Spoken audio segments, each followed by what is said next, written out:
Controls we'll be using to our fire valve, plug-in module, the three-pump plug-in module, gaming plug-in module, of the home trigger special. There's a horizontal knob here, as you can see, which when I do it, moves my paddle from left to right. There's the vertical control, which moves my paddle up and down. Finally, there's an English knob, which allows me to put curves on the log, control the vertical field on the log, as it aids my paddle. Whenever I intercept the log and I'm missing, battle back at my opponent, I have control over the ball's vertical position in the channel, so which must be taken off. There's another control here, a serve knob, which puts the ball into play, serves it on my side if it's out of play in my position. But I think it should go out of play. Those positions, same kind of button right here, which is all coming from that side. Ready? It's on my side. Okay, let's go. We move away from the net a bit. Here we go. So 1, 2, 3, and down I go. And up I go. And down I go. And I take one. And do it.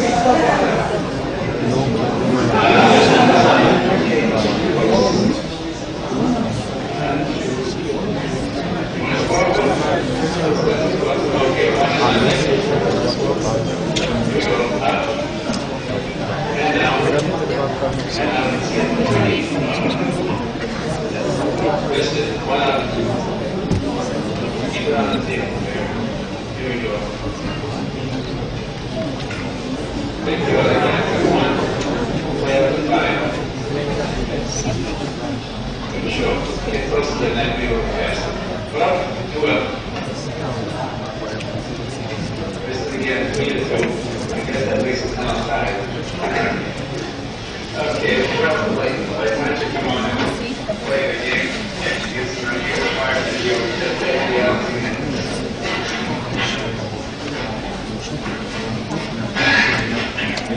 Esse aí foi o vídeo, né, que o Baer fez a introdução do Rádio, e agora eu vou passar aqui o microfone aqui pro João, que vai começar a interagir com ele para a gente poder bater esse papo.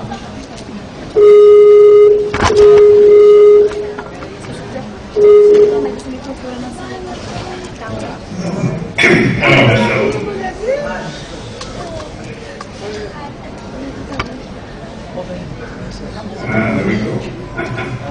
Hello, how can you hear me? Yeah, I can hear you fine. Oh, that's great. We just finished to show the video. You mentioned the video game.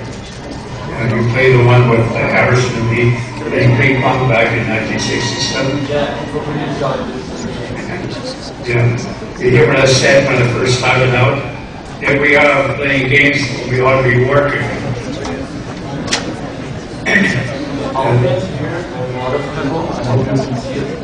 Yeah, I can see the flag.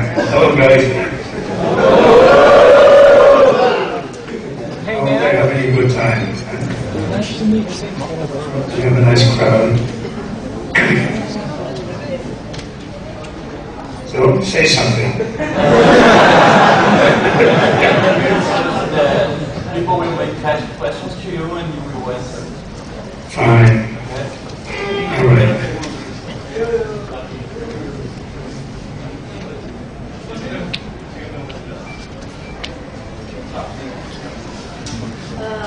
A minha pergunta é em relação à distribuição dos direitos autorais. Como é que você vê a distribuição dos direitos autorais sobre o videogame hoje em dia, né? Como é que você vê que... I can't understand it. We will translate for you. Just a moment. Sorry. Então, eu queria saber como é que você vê... How do you see the copyright?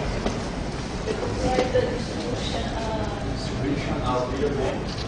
Yeah, nowadays, how do you see how these things are working nowadays, the distribution of rights?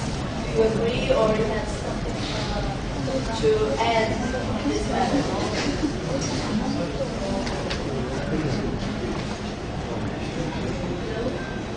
Yes, I can hear you fine.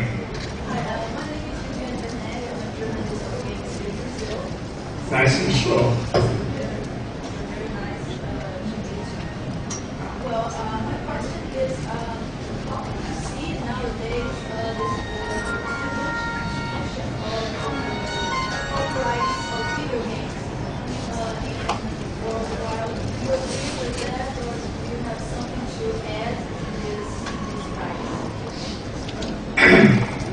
Well, the answer is, I just don't know. I haven't been participating in the game business except to develop accessories for the last several years. I really don't know how this is going to shake out. So, sorry. Ele não sabe nem tem resposta para isso. I have a question for you, and it's pretty simple, and many people ask you anytime, every time, and how did you invent, why did you invent the video game? How did you come up with the idea? That's a question I can answer. Back in the 60s, most of you weren't around yet, what could you do with a television set at home except watch one or two stations that were on the air? It was about it. I'm a television engineer by degree. And I looked at that set and I said, we got to be able to do something else with that set besides watching commercial fare. I came up with the concept of playing games in September of 1966. In fact, I wrote a four-page paper that sort of lays it all out. It's like a cartoon of the video game business. A year later, we've gone through about 6 different versions of game systems. We were playing ping pong, we had light guns, we had joysticks, we had hand controls. So a whole lot of what you're using today has our DNA in it. By our, I mean Bill Harrison, our technician, and I. Then it took 3 years to find somebody who wanted to move with the concept. That turned out to be Magnavox, who were a television manufacturer at the time. And in 1972, finally, 5 years later, the first Odyssey game showed up, and some 100,000 was sold that year, and another 250,000 the next year, and that started the industry. Since that time, I've continued to work with some of the players. I've built something for Logitech recently, which might show up. It's an accessory. But I'm not involved in game generation anymore. That's your job. Does that answer your question? Yeah, it's fine.